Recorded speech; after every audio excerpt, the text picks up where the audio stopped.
बच्चे कितनी जल्दी बड़े हो जाते हैं ना, पता ही नहीं चलता। अभी की तो बात है कि मेरी बेटी अभी पैदा हुई थी और देखते देखते मेरी बेटी 1 साल की हो गई।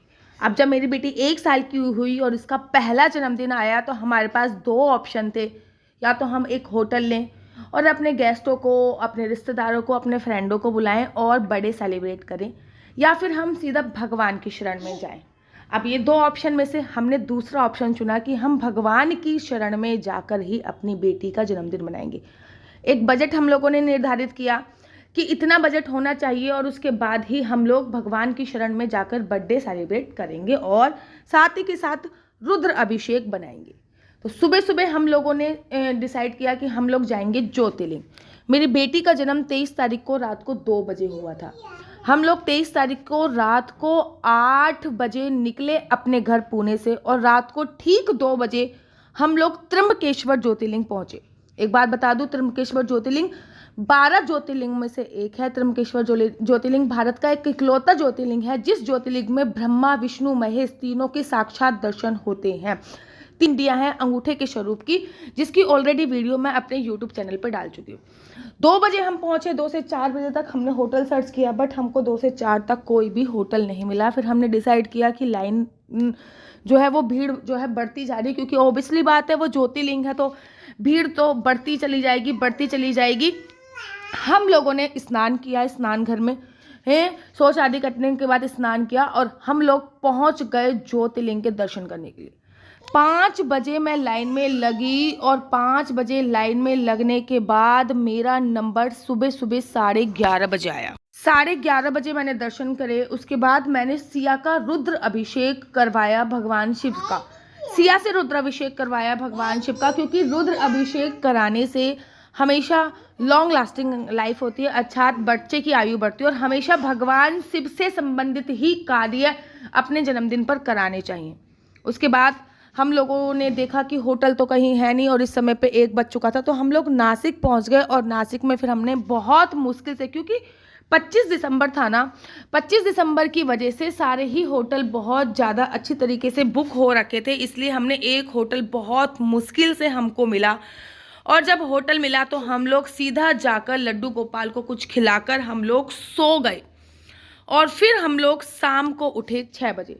जब हम लोग शाम को 6 बजे उठे तो उसके बाद हम लोगों ने सबसे पहले फाइंड आउट किया कि केक कहाँ पे मिल सकता है। हम लोग केक देखने गए और केक लेके आए और साथ ही के साथ कुछ खाने पीने का भी सामान। उसके बाद हमने सिया को एक प्यारी सी फ्रॉक बनाई, जो कि मेरी नेवर अर्थात मेरे पड़ोसियों ने गिफ्ट करी थी और उनकी स्पेशल डिमांड थी कि सिया को प्लीज़ प्लीज़ प्लीज़ आप मेरे ही कपड़े पहनाना। तो सिया को वो पहनाया। रूम पूरा लॉक कर दिया था, रूम हीटर चला दिया था क्योंकि ठंड बहुत ज़्यादा है। उसके बाद फिर हमने सिया से केक कटवाया।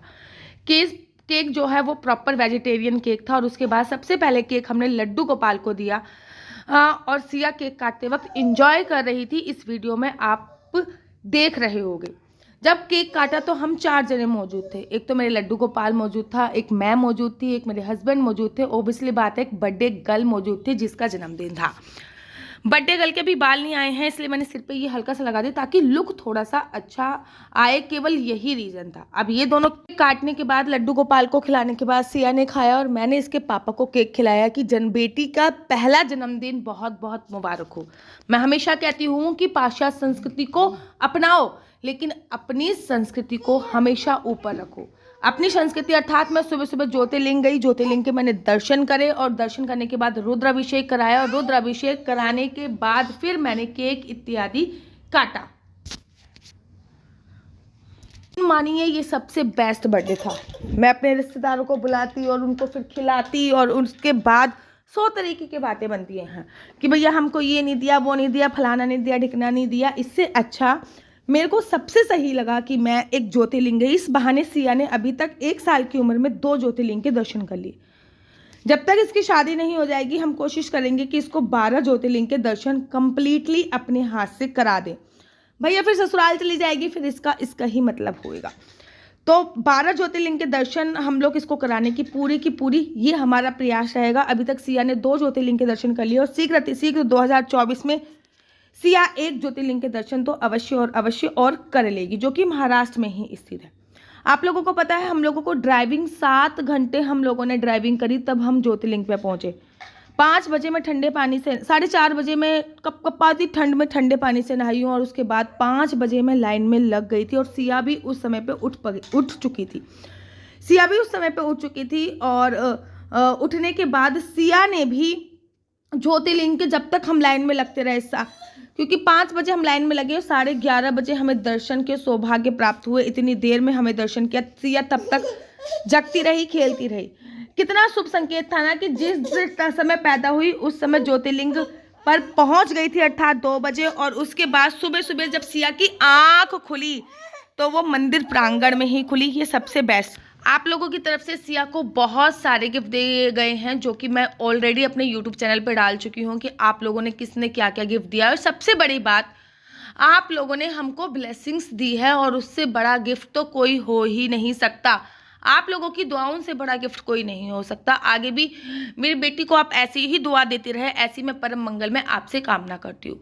नासिक में शाम को जन्मदिन बनाने के बाद हम लोग थोड़ी देर खाना वगैरह खाया और खाना वगैरह खाने के बाद फोटोशूट वगैरह करने के बाद हम लोग सो गए, क्योंकि हम लोग रात के बहुत ज़्यादा थके हुए थे, इसलिए हम लोग सो गए। अगले दिन हमने प्लान किया कि हम लोग नासिक में जो और भी तीर्थ है उसके दर्शन करेंगे, जैसे कि सीता गुफा है, यहाँ पे लक्ष्मण जी ने तपस्या की थी, तपोवन जिसका नाम है, यहाँ पे गोदावरी और कृष्णा नदी का संगम हो रहा है, यहाँ पे सुपर्णखा की नाक काटी गई थी, यहाँ पे सीता मैया रुकी थी, अर्थात वनवास के टाइम पे भगवान यहाँ पे भी रुके थे, वहाँ के दर्शन करेंगे। ये हमारा नेक्स्ट डे का प्लान था। थके हुए थे तो सो गए, लेकिन इससे पहले हमने सिया की वीडियो शूट, थोड़ी बहुत वीडियो शूट भी करी, क्योंकि इसका पहला बर्थडे था तो यादगार भी होना चाहिए था। आप लोग बताओ, आप लोगों को मेरा आइडिया कैसा लगा? लोगों के लिए एक बात भी बता दूं कि हमने सिया के लिए एक अमाउंट फिक्स किया था कि बर्थडे पे हम इतना ही अमाउंट खर्च करेंगे। उसमें से कुछ अमाउंट की हम लोगों ने सेविंग करी। उसकी वो सेविंग के लिए हमने क्या खरीदा ताकि इन फ्यूचर सिया को हेल्प मिले, वो आपको वीडियो में ऑलरेडी दिख चुका होगा। जिससे वो गिफ्ट वाली वीडियो है उसमें ऑलरेडी मैं बता चुकी हूँ कि हम लोगों ने सिया के लिए सेविंग क्या करी है, अर्थात सिया के लिए हम लोगों ने क्या खरीदा जो फ्यूचर में इसके काम आने वाला है। उसके बाद फिर हमारे पास एक पर्टिकुलर निर्धारित बजट बचा था। उस बजट में हम पार्टी भी कर सकते थे, लेकिन हम लोगों ने ज्योतिर्लिंग के दर्शन करना ज़्यादा जरूरी समझा। और आप लोग बताओ मुझे, आपको मेरा आइडिया कैसे लगा? सबसे पहले हम ज्योतिर्लिंग के दर्शन करे, फिर उसमें हमने रुद्र अभिषेक कराया, फिर हमने गरीबों को कुछ दान किया और गरीबों को कुछ दान करने के तत्पश्चात फिर हम लोग अगले दिन, ये अगले दिन की वीडियो है जब हम लोग नासिक के लिए निकल चुके हैं, जब हम लोग जा रहे हैं कहीं घूमने। इससे पहले हमने खुद नाश्ता किया, सिया को नाश्ता कराया और हमारे बाल गोपाल लड्डू गोपाल को नाश्ता कराया। इस प्रकार से सिया का जो जन्मदिन था वो सेलिब्रेट हुआ। आशा करती हूँ आपको मेरी वीडियो अच्छी लगती होगी। अगर आपको मेरी वीडियो अच्छी लगती है तो आप अपना YouTube channel mister and missus Chauhan को लाइक शेयर सब्सक्राइब करना बिल्कुल भी मत भूलिए। तब तक के लिए राधे राधे।